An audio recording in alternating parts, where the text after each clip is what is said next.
Hey Shane, Happy New Year. I know it's the end of January, but Happy New Year. Yeah, Happy New Year to you. Is it a New Year, New You? No, I don't think it is.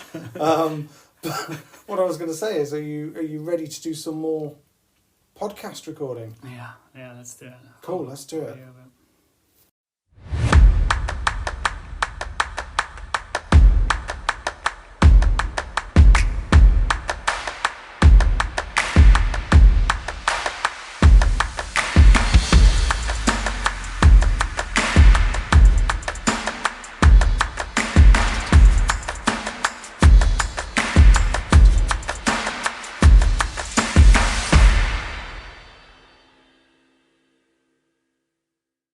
Welcome to the January edition of A Little Bigger Anarchism with me, Shane Little. And me, John Bigger. And so New Year and quite a few developments in British politics, eh? Well, we will talk about British politics in a minute, but so later on we are going to have a discussion with Christoyannopoulos about Anarcho-pacifism. Pacifism, Nonviolence, kind of. Yeah. We've had that discussion already. We're going to play it out. Pretty good, I think. Yeah, really good. I really enjoyed it. Really challenging, actually. Yeah, challenging. Wow. Yeah. That sounds good. Yeah, I thought it was great. Is that what we're doing this for? Yeah, well, there we go. Yeah, just to kind of challenge ourselves, I guess. I think it could provoke some debate. Hopefully we'll get some emails perhaps from people. Yeah. I don't know. Yeah. If anyone wants to kind of get in touch and have a chat with us, it's a littlebiggeranarchism@gmail.com. People can send us tips as well. That'd be They helpful. can, help us, if they want us to improve the audio or whatever. That may be, we got a Ko-fi, so it's kofi.com/littlebiggeranarchism. So and then, hopefully buy some mics and upgrade the audio. That'd be great. And do some travelling as well, and meet some new people in the spring, summer, hopefully as well, right? Yeah, absolutely. Yeah. Let's do that.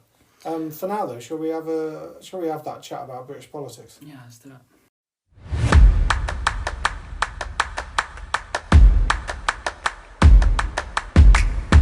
When you think about Rishi Sunak being a terrible Prime Minister, what is it about him that is so terrible? I think I don't know if it's something about him or more the kind of reaction to him that I find more terrible. Because Rishi Sunak is kind of what I expected him to be, really. He's a city boy in charge, and he's kind of, just trying to run things like he would a business, and he's fully vested in the kind of neoliberal project, kind of Thatcherism on steroids. That's exactly what I was expecting from him, kind of pushing that side of things through and being completely incompetent on any kind of social issues, which is kind of what we've seen, and what I find frustrating is the toleration that the British media have on him, and the British public as well. It's that's what I find most disheartening. It's he wasn't as bad as well, it appears he wasn't as bad as Boris Johnson and May and Liz Truss, but and it's kind of because of that I feel like he's getting away with more than he should, right? Because I think the politics and the incompetence is just as bad as it has always been with the Conservatives for the past few years. So it's kind of the reaction and the toleration of that which I find to be most disheartening, actually. Yeah. Certainly, the problems that Britain has right now, if Labour were in power, the media would be going absolutely ballistic. Yeah, for sure. About it. And when I think about this, I think about this a lot because I talk to my A-level politics students about current affairs, and I find myself being there needs to be a certain amount of balance in that job, right, of doing that. But I find myself being incredibly critical, and I kind of try to split it into two different things. So I could criticise Rishi Sunak for his policies, but I could also criticise him for just being crap at the job. Right. And I think that's two separate things. And we talked about Keir Starmer, about whether he's bad because he's kind of moving the Labour Party to the right, or whether he's not very good at what he's doing. Yeah. Because there are specific skills that a leader of the opposition needs as well. Yeah.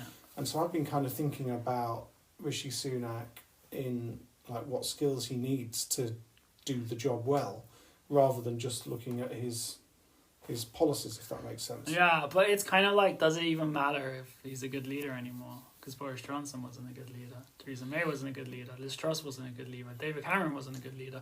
You know, and it was like, you know, well, Gordon Brown probably wasn't a good leader.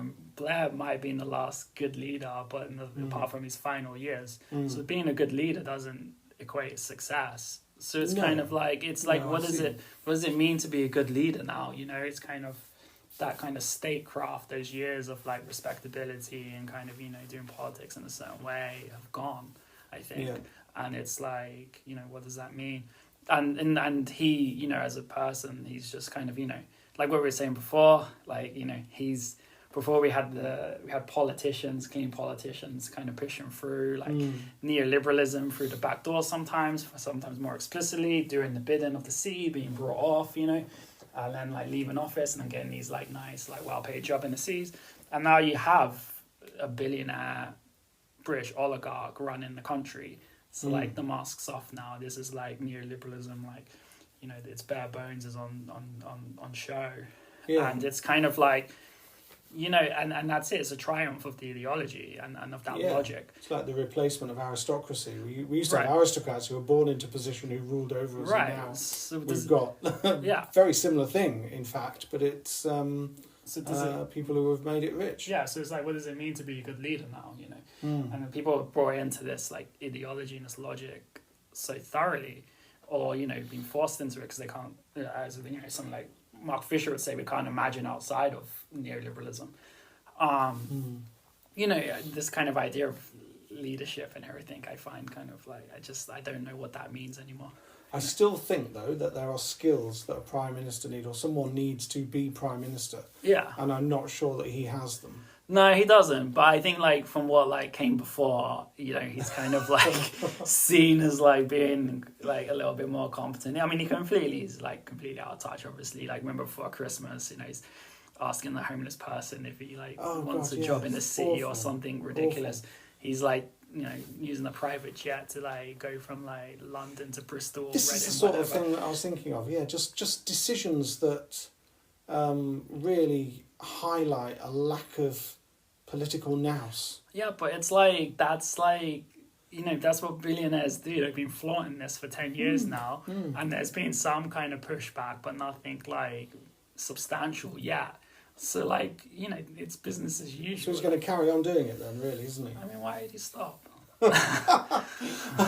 You're making me not want to mention all of the things that I've picked up on, because you're just going to say it's inevitable. Well, I don't think it's inevitable, but this is why I say the reaction to him has disappointed me the most. Because it's all there, like, you know, it's like, it's just, I don't even think this guy's kind of teasing or like, you know, like kind of, you know, willfully flaunting it in any kind of malicious way. It's just who he is. You know, the oligarchs now are so like feel so safe and comfortable that they can take, you know, the position of prime minister and just do what they do in front of everybody and get away with it. Yeah, there's a sense of entitlement, and that came through particularly with the Nadim Zahawi issue over the last few weeks. And yeah, absolutely. And we're recording this on the day that he's finally been sacked by Rishi Sunak. And Rishi Sunak has put out this message that, you know, he got the report from his ethics advisor and he felt he had to act urgently, so he did it straight away. You think, hang about, this has been going on for weeks. What are you talking about? Yeah. You know, that sort of thing is an unforced error. Really, and you're saying that is just because that's the kind of person he is, and that's fine, but over time that is going to wear people down. People are going to get more and more frustrated with him, I think. I mean, you hope so. Did you see his in the first week of the year? Did you see his 5 pledges, his priorities, which he labelled the people's priorities? Yeah, I mean, which was quite interesting. What did he ask? Yeah, no, like it's funny because like at the time I remember thinking it was so forgettable and I've forgotten what they are. Well, so, you see, knowing that you were coming round to growth record, is probably one of them, right? It's always growth. Growth's always one. Yeah, it is. But I did think growth is never a policy. Right. Yeah. right? It's what everybody should be trying to do if they get into power, if they're running capitalism, should be to have economic growth, isn't it? So it's always a ridiculous pledge. It's what you do with growth if you get it that's more important. But no, when I knew we were going to record today, I thought I could check up what those 5 priorities are, just so I know, so we know what we're talking about. But actually, I decided it would be better if we could try to guess and remember what they are, because they are the people's priorities, and we are people. Right. I think I know them all. Okay. So growth is going to be one, right? I think so. And then one's got to be secure borders. Stop the small boats is what they're calling it. Okay. Yeah. That's got to be one. End sleaze and corruption. Is that one? No chance. No. Halve inflation is the first one. Oh, okay. Yeah, that makes sense. Halve inflation. I mean, it's worth going through some of this because they pledged to halve inflation within a year, I think, or it might even be 6 months. Official predictions are that it's going to drop by 65% anyway without the government doing anything. Oh, well, there you go. Yeah. So that's a great pledge. That's convenient. Growth, I think, is one of them. Small boats, cut NHS waiting lists. Okay. Which is going to be pretty hard to do unless they start recruiting people who are fully trained already. Right. I think they might need immigration to actually achieve that. That's what they did in the 20th century, wasn't it? It's not going to go down. It's not going to go down well with their core base if they do that. And there's one missing, which I can't fathom what it is. Is it? Maybe it's something to do with law and order. Who knows? It's the people's priorities. Right, there we go. So we should be able to remember them. Yeah. That again is an unforced error. He didn't need to come up with 5 ridiculous pledges that no one can remember and most people don't care about. Yeah. But he felt he needed to. And what was interesting about it was he unveiled it at a speech, which he wasn't planning to even make. He found out that Keir Starmer was making a speech. Sorry, So he found out that Keir Starmer was going to make a speech and then decided he had to do one himself. Right, yeah. And therefore he had to cobble together these 5 pledges which appear cobbled together. Yeah. It's absolutely pathetic. He even did the speech in the same place that Keir Starmer booked, but managed to get in the day before to make it look like he was going first. Right. And this is just pathetic stuff. Yeah, and I think it's like what we talked about last time as well, is that they got 2 years left, year and a half left. They know they're not going to win the next election, so they're in damage control now. No, I'm not sure about that. And it's like, it's just kind of like, I just don't have any faith that this government and this party is going to be forced out in the next year and a half. Do you have any faith that the British people won't vote for them again?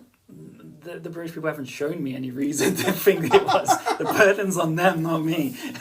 So well, it worries me that this idea that they're going to lose the next election. I don't think that's secure yet. Yeah.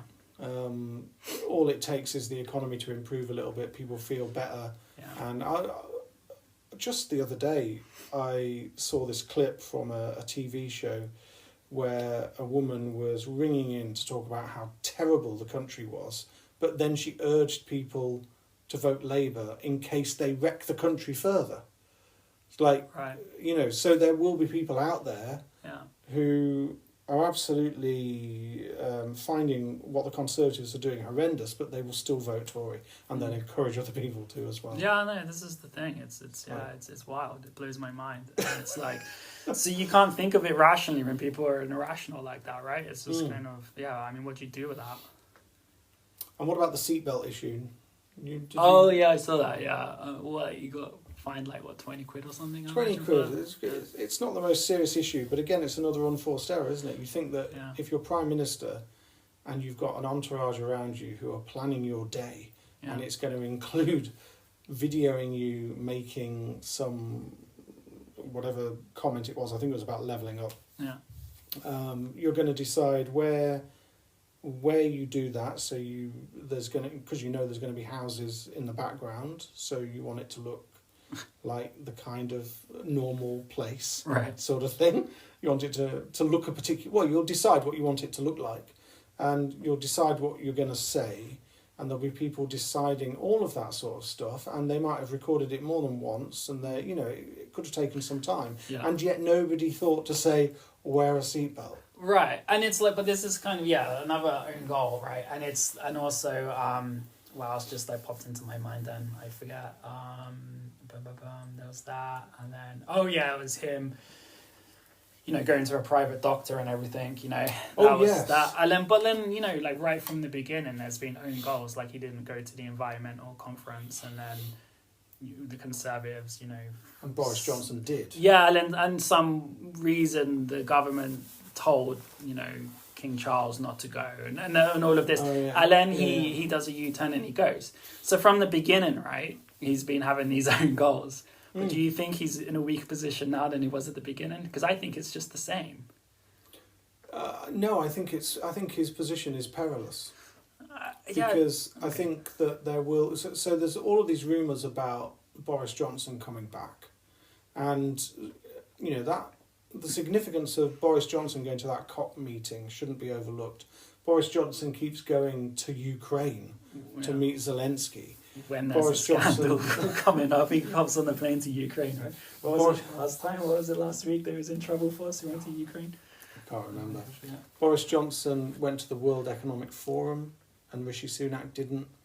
There's a whole group of MPs lining up, and the rumour is that they are waiting to see how badly the Conservatives do in the local elections in May, which we will get a chance to talk about hopefully when it happens, and then they might strike against Sunak. That's a huge risk, but I could imagine the Conservatives going up in the polls if Boris Johnson suddenly returns, which would be bizarre, considering that he basically should be talked about as having left Downing Street in disgrace, but he's not talked about like that. Yeah. And there are people in our wonderful population who would love to have him back. Yeah. So there's some kind of odd things going on there. So I think he's in a perilous position. I think it does stack up eventually, but it is also the same. So I agree. I think you're right. It is the same, but it takes a long time for the public mood to change against people. And I feel as though it's changed this week. Okay. I don't know if you saw PMQs this week. I read them. I didn't watch it. So Keir Starmer kind of said, does the Prime Minister think this job is too big for him? Right. Which was could have been a little bit of a dig at Sunak's height as well, which is a bit mean. But the opposition have become so bold, and Starmer has become so bold now. He's even got policies, but he's become so bold that he's willing to make a dig like that, and I think that dig will start to resonate. People are beginning to talk about Rishi Sunak as being weak. Why didn't he get rid of Zahawi earlier? Why hasn't he got rid of Braverman? Why hasn't he got rid of Raab, who's accused of bullying dozens of civil servants? So there's this sense that he's not fully in control of his party. Yeah, but I feel like that was always the narrative of him. He lost the leadership election to Trust, who lost to Les, and it's Does the public care though? Well, the public has to care because they ultimately, you would think that public opinion would be his downfall, but it's I'm not sure that I feel like people do know this and I've seen it from the beginning, but I'm not convinced. So why would you expect anything different to have happened in the last few months with him?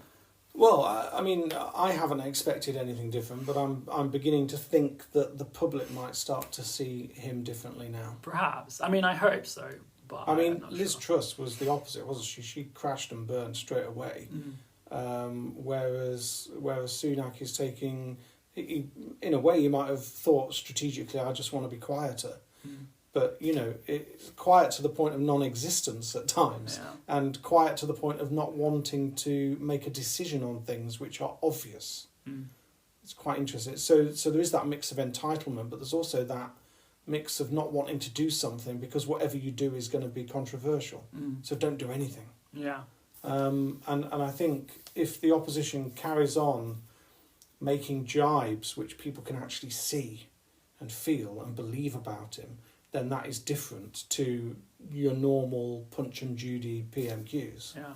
I feel. Yeah, I mean, I might be wrong. No, hopefully. I mean, I think you have like. Well, if you come, you say hopefully. But sorry, I'm interrupting. But you say hopefully. But what if they replace him with Boris Johnson? I mean, I just don't even know at this point. Like, I've just lost all feeling. I've become like emotionally numb to like the social issue in Britain right now. It's just like It is awful. I'm of that generation where it's like we've never really known like good politics. No. I mean, it's pretty. Whatever I mean, that some means. depressing things happening. Have you heard about the over 200 children that have gone missing? Yeah, I did read that. Yeah, It's like, I mean, it's hardly being talked about, and the way it's talked about is that 200 migrant children have gone missing, and therefore it doesn't feature on the news, but all it would take is for, I don't know, one child to go missing outside a school, bundled into a car and taken away, and the newspapers would be all over it, and there would be helicopters searching, and and all the rest of it. We've become, or our population has become conditioned to not give a stuff about certain types of people. Yeah, and Braverman kind of rolling back,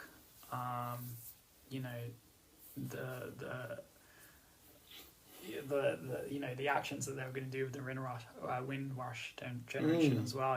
That's kind of symbolic of that. So it's kind of people. I mean, when you're like struggling to heat your home, like how much empathy can you have? Yeah, it's grim. I just want to mention another. Well, you mentioned it already, but I want to just talk about it a little bit. Was another mistake that Sunak made regarding whether he has an NHS doctor or not. Right. Because this was another astonishingly bad decision by him and his team. He did an interview on the BBC on a Sunday and was asked whether he was registered with an NHS doctor, and he said it's a private matter, I'm not going to answer. And then PMQs 3 days later, he said he's registered with an NHS doctor. Right. And that sort of thing, like the Zahawi sacking today, poses more questions, because if you're a journalist, you're thinking, okay, well, what's changed since Sunday then? Or did you register with a doctor between Sunday and Wednesday when you appeared at PMQs? Or have you been registered with an NHS doctor for ages, but because he then said, but I have used, he called it independent healthcare, I think. Yeah. Does that mean, I mean, it's not difficult to go to an NHS doctor and then when you've got a problem, be referred to a private practice. Sure, but then that's all contingent on there being journalists. I follow quite a lot of journalists on Twitter, and they're asking these sort of questions. Yeah. Whether it's then getting filed in reports that are, being read by lots of people, whether it's influencing people or not. But then, what about the vast majority of the population that's not on Twitter? They get from the BBC. Absolutely. This is kind of why because I'm not on Twitter, so I don't know who these journalists are. I think a lot of them feel like they're kind of guardians of democracy, and they're above arts and politics, and just report the objective truth. So more mistakes will come. We didn't even mention strikes. I mean, that's another thing that he's been that Sunak has been insistent on, kind of not doing anything about. And that just ultimately it's not going to go away as well if he ignores it, right? it feels like it's not, although there are, it's not like the trade unions are all this one homogenous blob, right? All with exactly the same level of commitment to striking. So the nurses have said that they'll call their strikes off if there's negotiations. So it could collapse, and the striking could stop. But if it doesn't, ultimately at some point there's going to have to be a negotiation. And a little bit like the sacking of Zahawi again, people, if Sunak negotiates with the unions, people are going to say, why didn't you do it earlier? Right. And we could have ended it earlier. Yeah. And all the rest of it. It just seems he's a very odd figure. It's almost like he's not there. Yeah. Yeah. No, I agree. Like, I forget about him quite a lot. Like, he does disappear. It seems like Starmer's in the news more than him right now as well. Yeah, Labour is very bold right now. Yeah, as they should be, right? Yeah, I think so. But Starmer's had a lot of criticisms for. I mean, a lot of the criticisms from the left of politics in this country are about how he's not left wing enough, which is fine. Yeah. But also people make the mistake, I think, of saying he's rubbish. Based on his policies rather than whether he's doing a good job or not. And I've been quite interested in the way he's approached being leader of the opposition. Yeah. And now that they're so far ahead in the polls and clearly the two main parties are on an election footing, and if the Tories aren't, they should be, because Labour is. He's coming out with policies. We've had that Gordon Brown commission report that we talked about a little bit last time, I think. Yeah. And clearer ideas now on what they would do with devolution, which is like their equivalent of levelling up. Yeah. And we're beginning to see the two parties, and I think this is quite clever by Starmer, because of Rishi Sunak taking over from Liz Truss when there was a big gap between the parties. We're now seeing the two parties kind of converge and talk about the same issues. Yeah. And so they're talking kind of different language about the same issues, but the ultimate message that Starmer is trying to get across is that we'll just handle things better. Yeah. We're just going to manage things better. And I think it's like a smart move bringing Gordon Brown in and no one else from the old Labour government, because like the whole social issues and the politics is so controversial. But Brown, for his part, I thought he was as chancellors go of the Exchequer, I thought he was good at his job for like all those years. Like it's. I think if you're going to bring anyone in, it'll be Gordon Brown, right? He's a smart cookie, I think, and and again, we're not talking about policy. We're talking about whether he could do a good job at what that job was. Yeah, and I think that's a fair point. But yeah, so I think we're going to see several months now of the two parties kind of quite close to each other on policy, but with the clear difference being that you can trust Labour in terms of integrity and professionalism. I think that's what it's going to come down to. Right. So, but what does that mean for like politics? Well, are we going to get a shift? No, not really. No, I mean it means that what Labour are going to be able to do if they win the election is not much economically, right? Because when we talked about political space, it's all changed really, and so there's a little bit of manoeuvring they can do because people do believe in the state doing things. So Labour saying that we would negotiate, we would talk to unions is showing that it's a government that would do things, a party that would do things in government. Right. But I'm not saying they're going to be good things. Right. We're going to see. They want more cops. They want. They whether they would get rid of the anti-protest laws that the Tories have brought in, I don't know. Yeah. Because they are trying to perform a little dance to attract the business world as well, aren't they? Yeah, yeah. And so there's all sorts of policies that I think Labour could be pretty poor at in terms of what I want to see in the world. But I do think that they are going to also. One of the things that really frustrates me actually is their plans for devolution, because it is presented as this great decentralising. Right. More power, more money to local areas. More power and more money to local mayors. It's more power and more money to, on the whole, Labour politicians in metropolitan areas. That's what it's about. Yeah. So it will redistribute wealth a little bit, but it's backing up their hierarchy, which is exactly what they did with devolution back in the late 90s. Tony Blair's devolution was based on Scotland and Wales, which they thought they would always win at.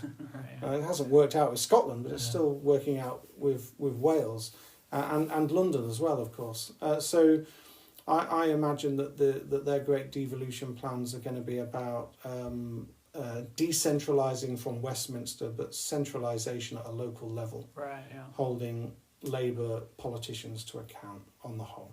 There will be some Tories that win mayoral seats, but on the whole it's going to be Labour, I think. Or that's what they think. I mean, that never kind of works out in the long run, as simply as that. Yeah, never, So there we go. That's what I reckon is going to happen at the after the next election. But there we go. So that is British politics and the state of it at the moment. It's depressing. I mean, my coping mechanism, as I said, is just to numb myself, and it's like, What we ought to do is have a nice positive discussion with Alex, because he's got some positive things to say, I think. Yeah, I do. Yeah, me too. Yeah, and really like interesting things to say as well, and kind of reading anarchism and anarchist politics in a really, really interesting way, in a way that got me thinking about stuff that I hadn't thought about before.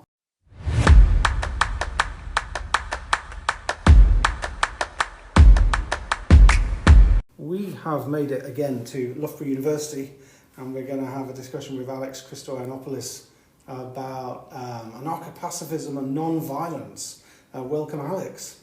Thanks for having me. That's no problem at all. We've known each other for a few years now. I mean, in fact, I sat in this office while you were reviewing my PhD work, which was, I don't know, nerve-wracking, but you made it better than it could have been, that's for sure. We had a good discussion. I think so. I think you improved my work, which was very nice of you. I wanted to start with some assumptions about pacifism and non-violence, because I think it can be quite a contentious issue within anarchism. And I've heard you talk about how you don't necessarily feel entirely comfortable in anarchist circles sometimes regarding pacifism. Is that fair? Some people have kind of labelled it as surrender. Do you feel that kind of criticism? It's a criticism that is held against anyone who identifies as pacifist, whether in anarchist circles or others, right? So you'll have it. I've just been teaching a class on critical security studies and bringing the pacifist line to them. It's assumed that when people are under threat, or in order to kind of avenge an injustice or get some sort of resolution, well, either you put up with it and passively concede, or you fight back. There's lots of literature, if people who say this care to dig into it, to suggest that it's a lot more complicated than that. There are plenty of other ways of responding to injustices. So if you just stick, I suppose within pacifist, within anarchist circles, what anarchists do, by and large, is non-violent resistance. Those anarchists who have embraced violent forms of resistance are few and far between in the history of anarchism. Now, I'm not writing them out, nor am I necessarily delegitimizing, what they were aiming to do, I suppose. But certainly, if you keep your definition of violence to, I suppose, physical violence against sort of other living beings, then, even smashing a window isn't really violent, certainly not by that definition. It certainly isn't the same kind of violence as, hitting someone, seems to me. Then most of what anarchists have, pioneered, done, the ways they've done their activism, their politics, has been non-violent, and therefore, I was going to say, therefore similar to pacifism. This is where you get into another little knot, which is the tensions and similarities between pacifism and non-violence. Now, I happen to be launching a journal in 2 months on pacifism and non-violence, and in the editorial I precisely try and untangle some of those. They're not the same thing, pacifism and non-violence, but there is substantial overlap. Their origins are intermeshed, and actually, if you zoom in, it becomes more complicated to separate them out entirely. But if pacifism is a sort of Well, pacifism can be a range of things, ranging from, I suppose, a critique or a dislike, a refusal to engage in, I suppose, war and at one end, so really in international politics, all the way to a critique, a discomfort of the political economy of war, of war making, of militarism, and even broader, of the use of violence in trying to achieve any political aims. And then non-violence is often described as more of a method, but it's often a method that's in line with pacifist aims. It's a way of exemplifying it. I'm not going to force it much further, but so they are slightly different things, but they overlap. Now, then, there are... Let me actually put it this way. I've more often been uncomfortable in anarchist circles when mentioning religious anarchism and the kind of pushback I get there, because in some anarchist circles that's a nonsense, it's a contradiction in terms, and that's maybe for another podcast. Oh, I hope so. Yeah, we'll talk about Christian anarchism one day. Yeah. But yeah, there's more of an allergic reaction I think there I've had among anarchist circles for understandable reasons than there is when you talk about certainly non-violence, if not pacifism, in anarchist circles. So, another standard response, and then I'll shut up, is to point to this study by Gene Sharp in 1973 that lists 198 methods of non-violent resistance. Anything from petitions and songs and marches, all the way through to boycotts and strikes and consumer boycotts, producer whatever, up to civil disobedience, sit-ins, occupations. All those are methods of non-violent action, and hopefully from this you can see why anarchists have done a lot of that. Yeah. Well, a few years ago I had some training with Greenpeace for non-violent direct action. Yeah. And it was incredibly physical. It was quite a weekend. And I never actually got to do any of it, unfortunately, in the end. But it was a fascinating bit of training, I have to say. But one of the things that struck me with the criticisms I've seen of anarcho-pacifism is that they don't really engage with anarcho-pacifism. They seem to engage with some kind of... it's almost like dismissing it out of hand. Does that feel fair to you? Yeah, yes, absolutely. In general, of pacifism, that's often the case. It's just dismissed out of hand. So again, before I go to the anarcho bit, I mean, pacifism is sometimes used as a term which of itself demonstrates the naivety of the person you're describing, right? So you're a pacifist. Case closed. You're therefore naive, utopian, dreamy, clearly out of touch with reality. Jeremy Corbyn was dismissed merely because he was a pacifist. I mean, that's one of the many things that was done, but the fact of him being a pacifist was, you don't need to elaborate, evidence that he's it would be a foolish choice to go for him. There's a piece by a guy called Richard Jackson published about 5 years ago that explores how pacifism in academic circles, in politics and IR specifically, in the field of political science and studies, if you want, is subjugated. It's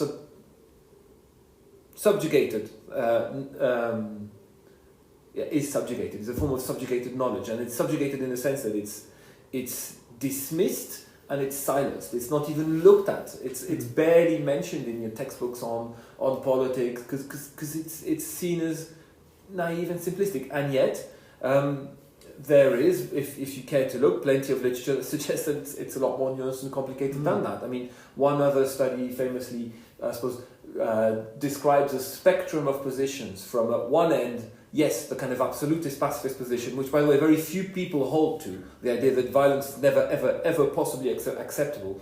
Tolstoy might be one of the anarcho-pacifist, but few others. There aren't many. And then at the very other end, you've got kind of, violence for the sake of it. And anything in between usually involves some sort of, there are limits to violence, and you can work your way from the sort of extreme violence, I suppose, through various criteria for just war theory and what makes a war just, and gradually you peel off and you move towards an increasingly kind of pacifist position where, even if violence may be acceptable theoretically, at least in today's modern circumstances, or given nuclear weapons or whatever it is, then it becomes unacceptable. And gradually you move towards a position of eventually, I suppose, absolute pacifism. The point is that the majority of people, that's I think it's Dwayne Cady who argues all this, the majority of people are somewhere along that spectrum, and quite a few of them are towards the sort of pacifist end.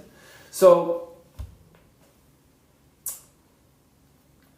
that's often the way pacifists are received and dismissed, even though things are more complicated. Now, in anarchist circles, in fairness, I've not felt dismissed that often myself. And like recently, I was in France. I was in this anarchist library bookshop, and I picked up all sorts of sources I hadn't come across yet, and it's a lot more vibrant than I thought. And of course, where anarchists and let's call it pacifists, I'll call them pacifists, certainly overlap, is in anti-militarism, the violence of the state, organising against war. There's been a lot of that in the history of anarchism, even if it's not by people who would identify themselves as anarcho-pacifists. Yeah. Anarcho-pacifists as such, there aren't loads, but there are several, how should we call them, spaces or moments or people in the history of both, in the last, let's say, 150 years or so, where they have overlapped, where they've made arguments that are basically shared about particular issues, or where people of each trend have kind of met and struggled for something, and their ideas have cross-pollinated. Yeah. So I don't know that anarcho-pacifists are that often dismissed. I think when they are, it's more because, again, there's that assumption that pacifism must be a kind of absolutist rejection of violence in absolutely all circumstances, which, when you then bring it to anarcho-pacifism, would be kind of, again, evidence of foolishness and naivety, but within the context of anarchist debate, if that makes sense. Yeah, sure. It's all leading me to wonder, why not violence? Why not? Well, this is, okay, so I kind of wanted to talk about this as well. So, anarcho-pacifism, it doesn't receive the attention. So what would you say is the kind of starting argument where, for anarcho-pacifists, why they are pacifists, And is that different, say, to people coming from a religious perspective, say Tolstoy, and then maybe kind of secular anarchists, kind of like my individualist friends? I'm not sure they're pacifists, but they're certainly non-violent and quite, where's the kind of found the kind of central ethics, if you will, or kind of theory? So I'm gonna obviously complicate this. I think there are at least three different sets of arguments, and of course they overlap, and in some people they completely intermesh in others. But there are three sets of reasons why you might advocate non-violence or be a pacifist. It's sort of moral, strategic or tactical, if you want, and religious. So I'll deal with the religious at the end. But there are those pacifists who are pacifists for moral or deontological reasons, right? Or principled reasons is another terminology. So violence is wrong. Don't do violence. There are other ways of doing things than violence. So kind of morally, we should avoid that. It's at least disrespectful of other human beings, involved in human. So for moral reasons, for some people, pacifism is the only legitimate way of acting. It seems to be these days, especially among activists and not just anarchists, by the way, but all sorts of activists, many of those who adopt non-violence, let's go with that term, these days do so primarily for tactical reasons. It is effective. In fact, the evidence that has been looked at suggests it's more effective. So, I don't know, for the benefit of listeners, for those who don't know, maybe you guys know, the famous study by Erica Chenoweth and Maria Stefan in 2011, forget the title of the book, basically asks, let's look at the empirical data. What works? And so they look at, I think it's 323 different cases of violent and non-violent resistance, whether it's, to against an authoritarian regime to get regime change, or within a democratic system, or whether it's kind of single issue, right, or I don't know, get this oil rig out, or whatever it is. So, and it's a period from 1900 to I think about 2008, which is the cutoff point before they then do their study. So they've got 323, I think, examples of violent and non-violent resistance. Then they code them then for three outcomes: successful, partially successful, failed.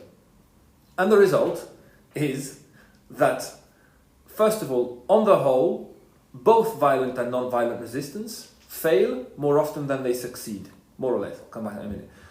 So let's be clear, they fail more often than they succeed. But violent resistance fails twice more often than non-violent resistance does. Simply in terms of effectiveness, non-violence is more likely to succeed. It is still, this is where I come back to it, I think it's more like, it's sort of 50-50 depending on the type. So it's still very much likely to fail. It could fail. Probabilities might be just about on the whole that it's likely to fail. Let's see what happens in Iran today, whatever. Sometimes it works, sometimes it doesn't.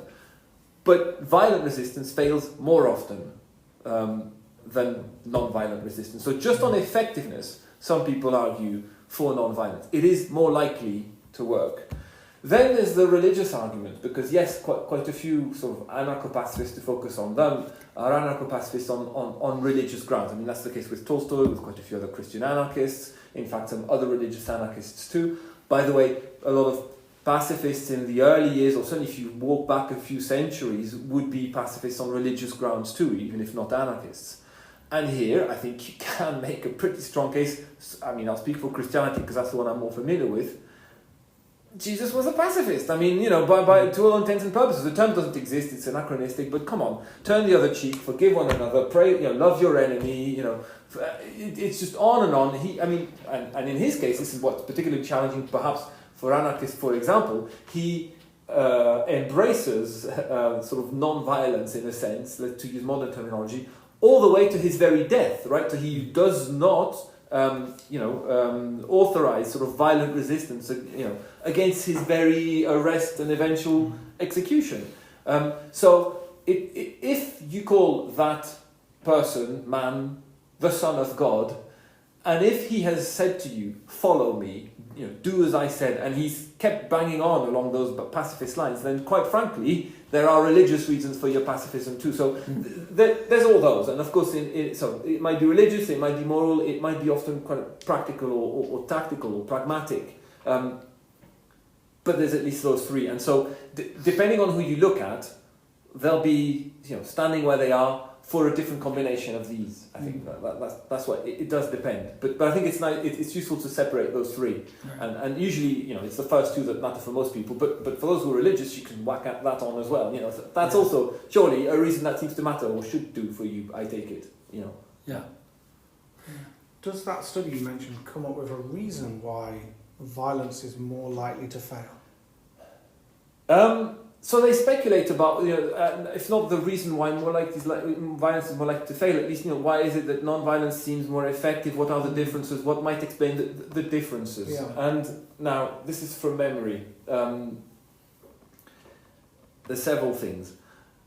In fact, before I do that, among the other things they notice with that data is that where they succeed, where violent resistance and non-violent resistance succeed, non-violent resistance is much more likely to lead to outcomes that are respectful of human rights and civil liberties and democratic norms and principles, etc. Whereas where violent resistance succeeds, it's much more likely to lead to more violence, authoritarian drift, etc. I mean, I don't know if you can think of examples off the top of your head, but hopefully people can. I mean, and why might that be? Because violence alienates, dehumanizes, polarizes. If you've been a victim of violence, then maybe you're more likely to inflict violence. You get caught in that cycle, etc. Violence in resistance is also typically going to be taking up a machinery that is trained to inflict violence against those who violently resist it. So they're trained for it. They're waiting for you. Resisting non-violently shifts the ground. It messes things up. Why might non-violent resistance be more effective? One of their arguments is that it's drawing on a much wider demographic. So look, if you want to resist something violently, when you take that path that you're now stuck with that path, right? You're going to be living the underground life and whatever, and it typically attracts, often young males, and it's not a very wide and diverse demographic.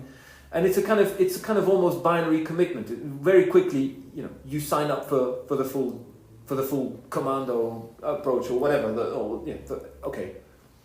Whereas with non-violence, take XR, you can be the person who's getting arrested, who's risking a car hitting you or whatever, or you can be the person distributing the leaflets. You can be the person doing the press release. You can be doing all sorts of different things, representing different degrees of engagement and willingness and commitment.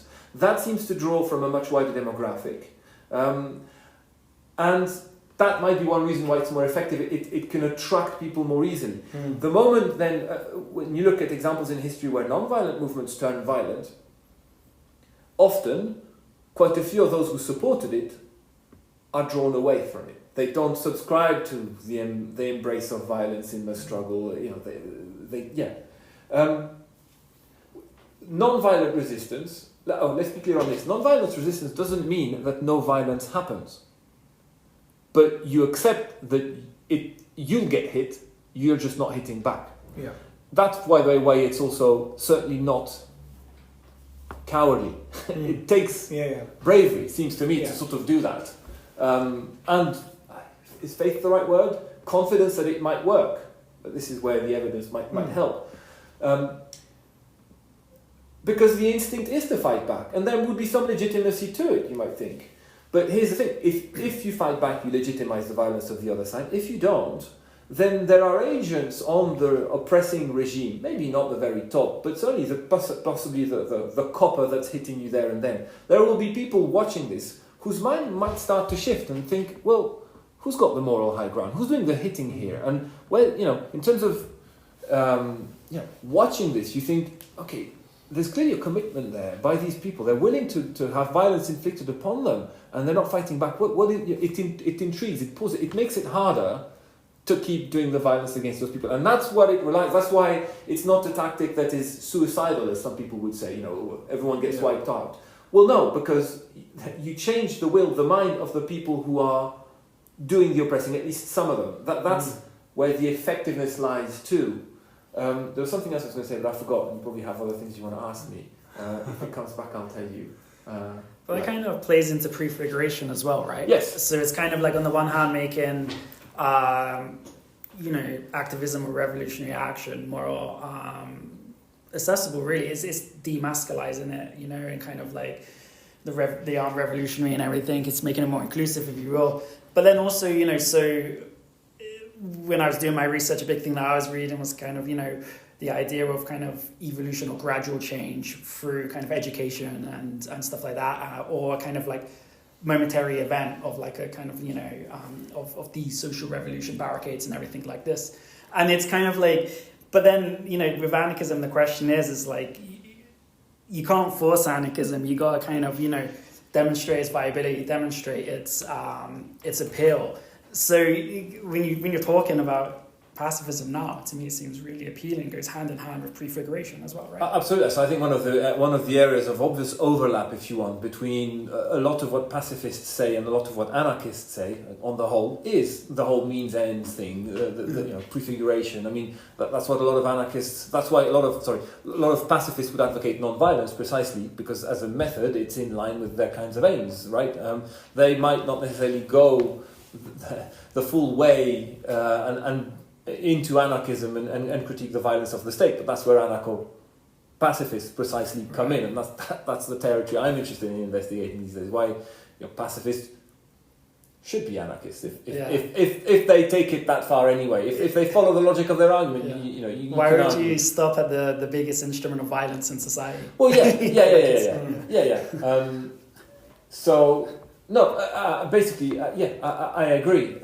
Is what I'm saying. I still can't remember what I was going to say before. Let's just, if you don't mind the phrase, hold our hippie horses for a moment, if that's okay, because we are speaking in the middle of England. Yep. We don't face the immediate threat of violence a lot here, do we really? Even if we organise quite a robust protest, we're not likely to get the police presence that happens even not that far away in other countries in Europe. And also there are places around the world being bombarded by other states. There's an issue here of provocation, isn't there, that is hard to know how to react to, I imagine, because the reaction could be immediate, the reaction could be strategic and planned, but on a demonstration, people getting beaten up by the police, it's hard to navigate a position of non-violence, I imagine, without having thought about it in advance. So Yes. how do we deal with this issue of intense provocation towards violence? So I'm not just thinking about a protest, but also like in terms of international relations as well. How do we combat that? Well, I'm going to answer your question with two live examples in a minute.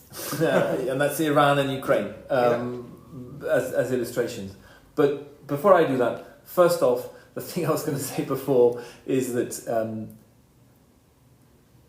if you accept that there may be violence, but you are the willing absorber of violence on your side and you don't inflict violence on the other side, you are still using the mediatic appeal of violence and hoping and riding a little bit on that. That is, the media is more likely, we know, to report on violence because violence attracts media attention, it gives you spectacles to sort of report, than non-violence on the whole. And so there's still an instrumental use of violence if you accept violence against you, but again, you're not the one inflicting it. Now, to get to your question, yes, that's not easy. That's why all the literature on non-violence talks about training, the need for training. The Gandhi's followers or co-activists, however you want to frame it, were trained. It takes discipline in a sense. It takes preparedness, and that you talked about the Greenpeace training. That's what it's about. It's being ready to sort of expect the emotions, the instinct to come in and kind of deal with that in a way that remains non-violent. When they provoke you, they hit your your loved one next door, and so it's certainly not easy. Now, Iran first. Iran, for those listening much later, we don't know which way it's going to go, but for 4 months or so now, women, life, freedom, this protest has been going on. They keep getting repressed, although they're sticking to non-violent methods. Now, I don't know, and I've asked some of my students this because a lot of them might be sympathetic with the assumption that military force is important, and certainly in the case of Ukraine, for example, and as well. So, would you advocate that Iranian rebels take up arms today? See, I suspect you wouldn't, and few listeners would, and I would agree. Not just on moral grounds, but on effective grounds. You get slaughtered. And also, even if you don't, it might escalate and you'll get, Syria? Don't. Now, does that mean you'll win? I don't know, I can't say. I don't know for sure. I think you're more likely to than if you go the violent route. And if it doesn't work, I'd say try again. You never know when these moments erupt. It was the assassination of, forget her name now, that child, wasn't she? I think, or underage. That sparked all this 4 months ago. You just don't know what sparks it. But so, Iran's a good example of where, absolutely, this is non-violent resistance against an authoritarian regime, patriarchal, what have you. What they're doing, looking from the outside, from my hippie Middle England context, if you want, if those two things work together, is not judging or, but from what I can see, they're doing everything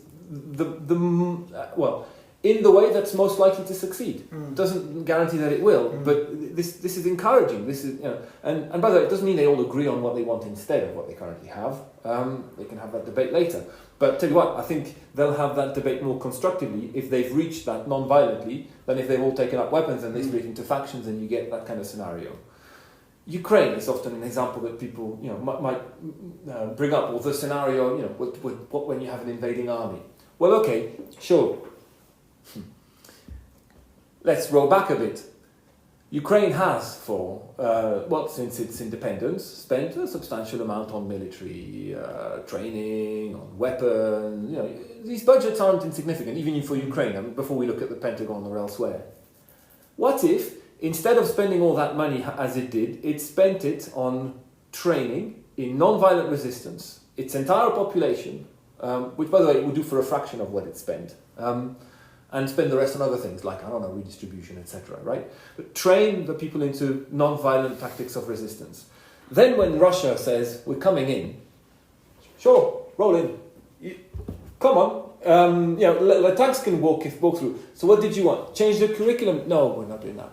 You want what information on who? No, sorry, I don't have that. You just don't cooperate. Whatever tactic it is, you just wheel out the full arsenal of non-violent tactics of resistance.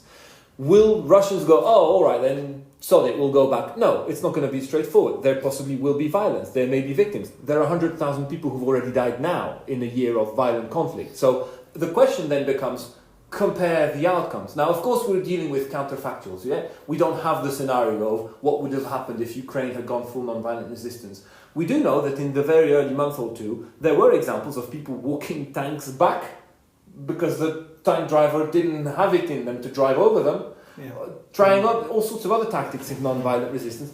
In Russia, too, there have been examples of that. My point is, before we say, but surely it would be foolish to sort of not prepare militarily against potential invasion, well, let's ask ourselves, what are the actual costs, financial and human, to sort of fight that way when it happens?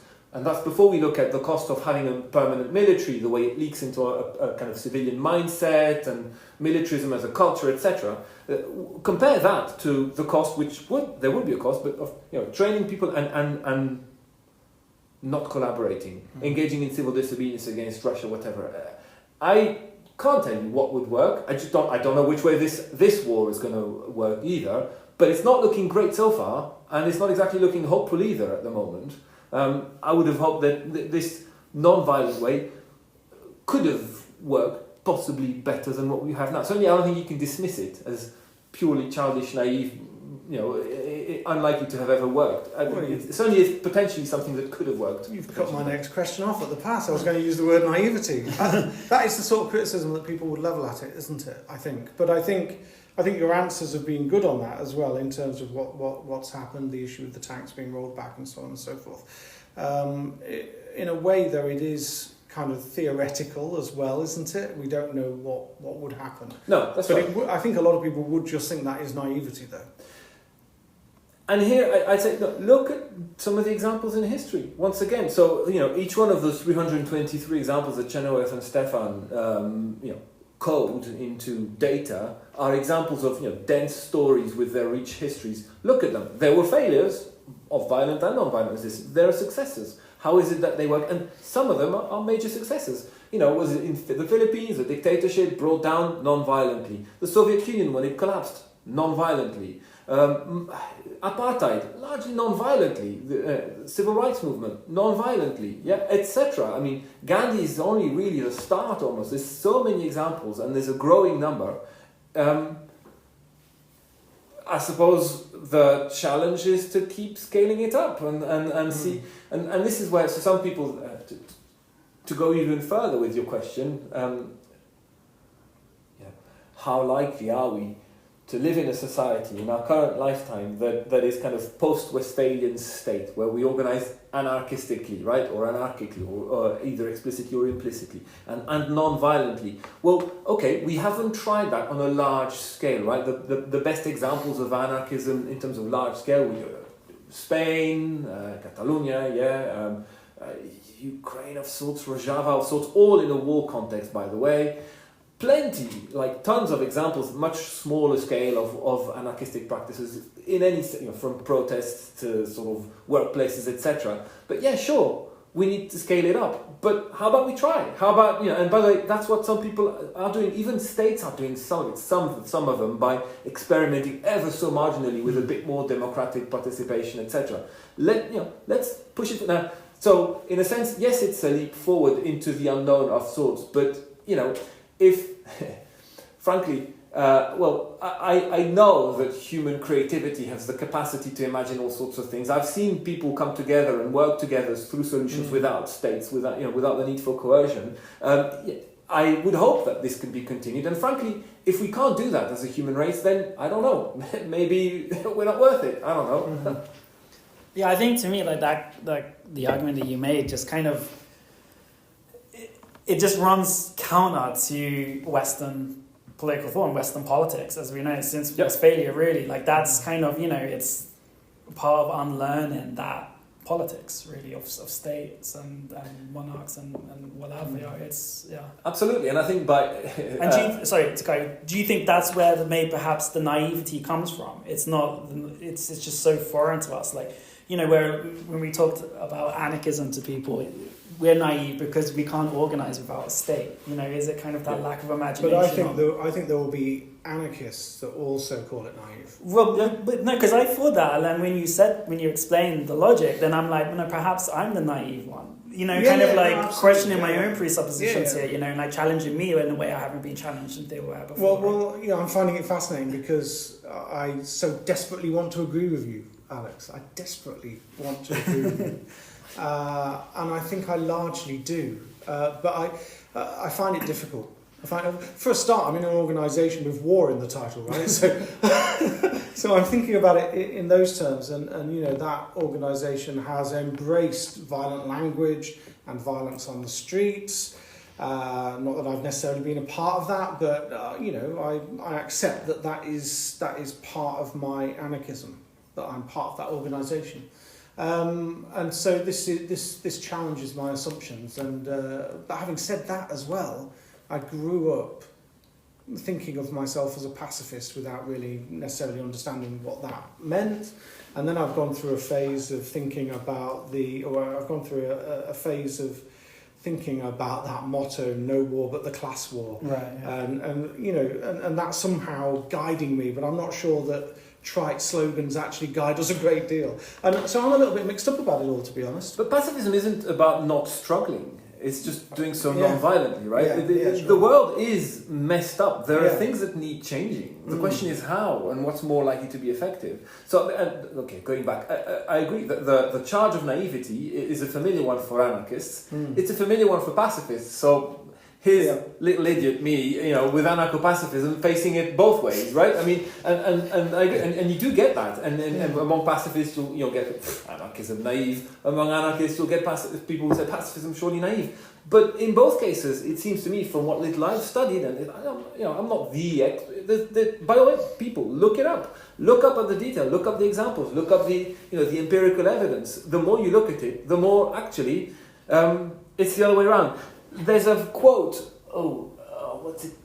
Dustin Howe's, that once you look at the evidence, it is the practitioners of violence, not the pacifists, who are the naive, the tragic idealists. Because they think it works. They think violence works. So it certainly works in dead bodies, but look at the outcomes. The track record is not exactly great, hence the tragedy driven by that idealism. It is very, very ingrained. This asks us to look at some deeply ingrained assumptions in the case of pacifism about the instrumental effectiveness of violence. That's basically, we we expect that violence is effective. We also immediately think that there are moments where violence is legitimate, when being attacked, whatever. You bring the two together, once attacked, fight back, and that's our understanding of human nature. And yet, that hot potato, human nature. I don't know about you, but I look around the world, and it seems to me that most of us behave non-violently almost all the time. What is the natural condition then among us most of the time? Does it mean that violence never erupts? No. The question is when and how do we try and minimize it? And what are the best ways of minimizing it? Then you come to institutionalized violence, which is yet another phenomenon. Again, how do you try and minimize it? How do we dismantle it most effectively? And again, it doesn't seem to be that violence is necessarily the better proposition to dismantle it. So, on a theoretical level, but increasingly with all sorts of empirical research and all sorts of examples that we can be inspired by out there, from anarchists and pacifists to those who do a bit of both, I think there's plenty to throw back at those who think that it is the anarcho-pacifist position that's naive. It's not. It's the current world order and also all its assumptions that are tragically naive. Look at the world now. A couple of things that struck me in the paper that I read that you've written on anarcho-pacifism was you fitting it into a narrative of class struggle and also feminism. I just wondered if you could say something about how it fits in with class struggle. Is it a matter of class? Does it work with class struggle? do I actually use the word class struggle? I can't. I'm remember. not sure. You mentioned class, definitely. Well, I don't want to put words into your mouth. Right. So for context, I mean that's a paper. It's an anarcho-pacifist. It was going to be a theory, but they said just tone it down. It's a reading. Fine. An anarcho-pacifist reading of international relations, born out of frustration at marking the 100th essay on theories of international relations, which is realism, liberalism, blah, pedestrian. I'm thinking there's plenty out there that can be brought to jazz this up, and so it's a paper that's primarily directed at those who talk about these IR theories, right? So it's focused on the international world, and I think I suspect that's where you pick this up, but. So I argue that there are 5 main contributions that an anarcho-pacifist perspective can make to thinking about international relations. One is, now let's see if I can remember, one is a critique of the fetishization of violence, which is basically a lot of what we've talked about now, the idea that violence works, etc. One is a critique of systemic militarism, so the establishment of the military ends up, becoming self-sufficient, self-fulfilling. You get military-industrial complexes, etc. And then, well, actually, it's there. And then you get to what I described in it as state-enforced, multifaceted exploitation. So this is a section where I argue that a lot of what anarcho-pacifists would say about the international political economy, if you want, distribution of power and wealth in the global order, is similar to what Marxist thinkers in international relations have said so far, and there's been plenty of that. Except for 2 things that come largely from the anarchist bit of anarcho-pacifism on this one. One is that they underline the role of... let's start with the other one. One is the intersectionality, the overlaps between sort of the economic injustice, deprivation facing the majority. So this is where the class bit comes in. The link between that and all sorts of other forms of discrimination and domination, whether it's patriarchy, racism, speciesism, whatever, which for anarchists matters. Anarchists quickly diversify the issue beyond just class. At least many of them do, not everyone, sure. And then the second bit that sort of an anarchist take on the international order does further to the Marxist one when it comes to analysing socioeconomics, if you want, is in underlining the role of the state as the policing actor that maintains all that global order. So it's on the first of these 2. I suspect that you got that the language of class and of class and economic distribution. I suspect. I mean, I don't trying to remember now. And looking at my notes, the paper then goes on to talk about the way the international order is structured, and that's kind of a different thing to questions of class. So I suspect, does that answer? I think so, yeah. I think it is about the exploitation, and also what we talked about earlier. If you've got a violent state, if you've got a state apparatus that will shut you down violently, then if you've got a class struggle of any kind, then reacting to it violently is going to actually just increase the capacity for violent solutions, basically, and therefore problems. So I think that is what I took from it. Yes. No, agree. Yeah. I mean, I just want to not sort of repeat myself. But this is the problem, isn't it? Once you've written something and other people start to read it, they start to have their own interpretations and their own memories of it as well. I don't think that's a problem. I think that's exciting. That's interesting. That's where we can keep moving things forward and inspire each other. No, I agree. My mind was going in various directions. I mean, without wanting to bring it away from what you're saying and back to sort of the Middle East, but because I've just been teaching about that particular paper among other things. There's this paper that looks at the Arab Spring in Syria and whether the arming up of the opposition delivered what it aimed to deliver, whether it's regime change or even just protecting civilians. And this is back to the assumption that violence is necessary to protect people who are being attacked. And the short of it is, the paper argues, it did for the first 4 months or so, where the protest was non-violent. It wasn't just about class. This is the thing. So it was about political rights as well. I don't want to say it's about democracy because it imposes a Western notion. I mean, it probably was largely about what we might understand about democracy as democracy broadly speaking, but it wasn't necessarily to adopt a Western model of democracy. for 4 months the protests were non-violent, and the regime, if you look at how they talked about it, they struggled to really navigate the justification to repress it. I mean, they certainly were repressing it. They were talking about, they were trying to differentiate between the Syrians with a few legitimate points and the conspirators, etc. The moment, and that worked so well that some of the soldiers defected. But some of the soldiers who defected joined up with some of the civilians who felt that non-violence wasn't effective enough, armed up, and the moment they did so, the regime slaughtered them even further. If you look at the evidence, more civilians get killed afterwards. In the early months, where some parts have a Free Syrian Army, others don't, the parts that do see more civilians killed. And immediately the Assad regime can say, oh, terrorists, look at the atrocities they did, and finds it much easier to justify repression. So you bring it back to class and class struggle even, let's call them repressed class, the dominated classes, the working class, if you want, certainly has a case to bring to the elite class, the dominant class. Things need to change. A struggle is legitimate. The question is how and what's more effective. And once again, to me, whether it's in theory or empirically looking at the kind of historical evidence, all of that points to the need for the struggle to remain non-violent, which takes training. And it's not a way of saying let's not struggle. Let's struggle, but keep to it non-violent. It's more likely to succeed. Is there any... Sorry. Is there also an argument there of not just that, but about the politics that you want to create? So for me, what differentiates anarchism from all the other Western political theory that I've ever come across is that it doesn't want to capture power. And, a big part of capturing power is, the threat of violence of, those that go against it, right? And you see this from other, kind of Marxist-Leninist revolutionary traditions. It is about capturing power, whether it's through a revolutionary cell or the capture of the state and then using the violence of the state, right? So it's, and then from that, we look at the Soviet Union and it becomes expansionism, militarism and everything.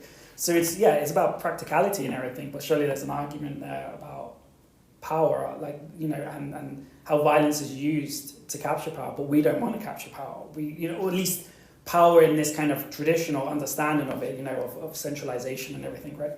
Or, will I do this? Well, sod it. Or what we want is to take back control. No, right. Except we never had control. That's the thing.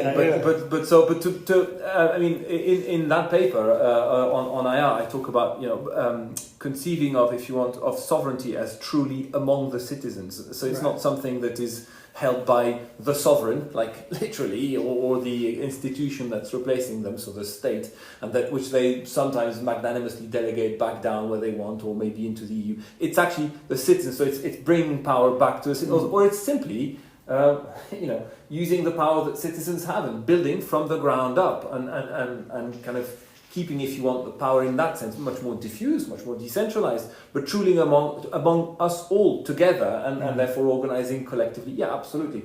But now, that's it's no more an end to it than sort of, I don't know, the sort of Marxist revolutionaries really got to the end of it by simply taking the power of the state, because then the question is, how do you organize it? What kind of outcomes do you organize together? But what you get with the anarchist, I suppose, ambition or aim is to a situation where then these things are discussed together, collectively, with, I don't know, mutual respect, with if not consensus, at least an attempt towards it, etc. As opposed to once again delegating it to someone else who somehow will be trusted to resolve it for you, and yet be at the top of a pyramid of power. So no, I agree with you, but it's a different model of doing politics. It's the one that anarchists are familiar with. Yeah. So it seems to me, Shane, that you're making a point about revolution. Are you saying that are you giving up? Are you giving up on the notion of revolution, or does revolution mean something different? I think it means something different to me in a sense. Okay, yeah, revolution to me isn't. Like I said there, capturing power, like an instrument, social instrument. It's revolution to me is a revolution of social relations, and the way what's typically called a social revolution. But I mean, even that sometimes has connotations of on the barricades. Perhaps that kind of romantic idea of revolution will manifest in some places. But to me, I find the kind of gradual, kind of change into different social relations far more appealing than being on a barricade. I mean, I wouldn't want to be like firing a gun against another human being, right? Like that just, I mean, it sounds quite, romantic in a very perverted way and everything, especially if you kind of with your revolutionary credentials, but actually killing another human being, I don't want to do that. Well, no, you have moral qualms. There are moral arguments, against killing, at least trying to. I mean, that's what, by the way, it also takes training to train, people into shooting, obeying orders, actually shooting at other human beings who look a bit like them, or in their humanity. I think part of would the question that you're driving at, John, have to do with sort of what we imagine success to look like. So when you say revolution, like the outcome that we've wanted, and in that sense, for the sort of Soviet vision, it's achieved when we take power, but for anarchists, it's a different model we talked about. In which case, it seems to me that it helps to also think about revolution not so much as a point that somehow we get to, and without being too romantic and cliche, it's not that it's permanent. It's a process. It's the constant process of politics, and again, that's what anarchists have been excellent at in practice and in theory for flipping centuries now. Well, I think it can be both those things, can't it? So often when we talk about revolution, people, perhaps outside of an anarchist circle, even within, might think of it as an end result. They might think of an anarchist revolution and what kind of society that results in. Maybe they've got some kind of idea about what economic model we would use and how we'd be structured, federated, councils and all the rest of it. I find that quite hard to imagine exactly what that should be, and I don't consider it to be our job to imagine what a future structure would look like. I think the process is absolutely the way, and revolutionary process is exactly, I think, what Shane's. I'm kind of become convinced, haven't I? I've changed my position. You have a dialogue with yourself. That's well, I've been having it for quite a while, I have to say, for several years. Decades maybe. I agree, and I'd be worried by any argument that kind of imagines the struggle to have achieved what it wanted at a particular point when a particular blueprint or something that we imagine has been achieved. Because if then you say, oh fine, so I'll move back to what I was doing before that. Well, that's it. You've given away what you've immediately gained. In a sort of anarchist model of doing politics, somehow everyone, one way or another, will have to continue to remain involved, at least to some degree, in the politics that affects them. Otherwise, sure, delegate it back up, but I'm not sure about what you're going to get as a result. So it's never finished. But equally, that doesn't mean we never get what we want. No, we do, but we constantly practice it and refresh it, etc. Yeah, a continuous revolution. In that sense, yes. And it's also kind of, we're aware of ways that we're dominated today, but, there could be other forms of domination that we're completely blind to right now that we become aware to later on. So then I think this is where, my anxiety with people creating a kind of blueprint come in, because that's the kind of, that's the end point. And then, but no, it's kind of like what you're saying, a process and everything. You also, outside of this discussion, you said a few days ago to me that that you're kind of feeling against a violent revolution because it's imposing something on people. Well, I get this from Josiah Warren, and his critique of the French Revolution, and the idea becomes everything, and the human becomes nothing. It's the institution that you strive for, and then when the idea is put above human life, then it doesn't matter who dies. It's about attaining the idea, this utopia, which is never, and then the failure of republicanism is just the kind of icing on the cake of the tragedy of that thinking. So it's kind of, that's where I get that from. So again, that's interesting because it's getting thinking into areas I hadn't thought about before, but in another way, as in rephrase. It's making me rethink kind of potential overlaps between anarchism and pacifism there too, because anarchists would rarely be of the kind that would want to impose their model on others. So the challenge is, of course, in a sense, it can take time because you want the way of doing politics to be willed, to use that term, by everyone or by the majority, and you need to sort of draw people to it, partly by example. Well, similarly with the practice of non-violence, again, it's refusing to try to impose, and in that sense, it's very similar. But instead, it's hoping that it can convince, even those who need a lot of convincing, to change their will, to make to behave differently because they're confronted with an injustice, all sorts of evidence, a commitment, etc. So and that takes time. Yes, especially when the starting point is kind of what we have now. Yeah, and that's kind of what kind of Josiah Roran kind of argues in different language as well. You know, he's very much a child of the Enlightenment, you know, and kind of believes in the perfectibility of human. Not in the sense that we can be perfect, but we can always improve through rationality and stuff.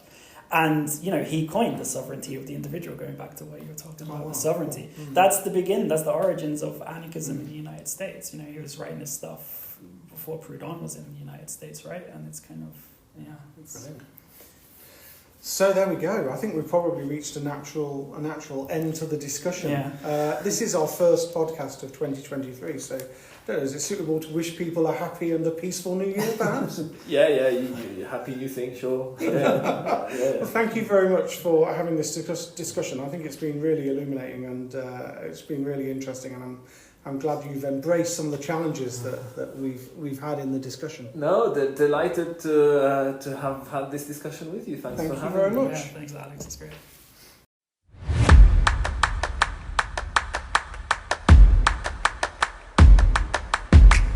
So that wraps up another episode of A Little Bigger Anarchism, and I would just like to thank Alex for talking to us, and for everyone for tuning in and supporting the podcast. If you want to, if you want to give us a 5-star review on whatever, or whatever review you want to give us on whatever platform you listen to podcasts on, that would help the podcast grow. And if you want to get in contact with us, the email is alittlebiggeranarchism@gmail.com. And if you want to give us a little kickback to help grow the show, again, it's we've got a Ko-fi, which is kofi.com/littlebiggeranarchism. And we'll see you in the next one. You know what? I think that we should only ever encourage people to give us 5-star reviews. Oh, okay. Yeah, no, it's fine. We're going to keep this in, I think. Right. I've noticed on things like Amazon, right, when I check out Doctor Who stories that I want to buy okay, on DVD or whatever, the fans have gone on already, and they've every story's got 5-star reviews. Yeah. You know, as if every Doctor Who story is the same as Citizen Kane or something like that. Right. You know, and but that's what we want. We want our fans to come on and give us 5-star reviews, right? Yeah, and be as dedicated to this podcast as you are to Doctor Who. Yeah, absolutely. Yeah, I don't just give 5-star reviews to stuff, but that's what we want. Yeah. Okay. All right. Yeah. All right. Brilliant. There you go. Be comrades and give us 5-star reviews. We'll be back in February. Thank you. Yeah.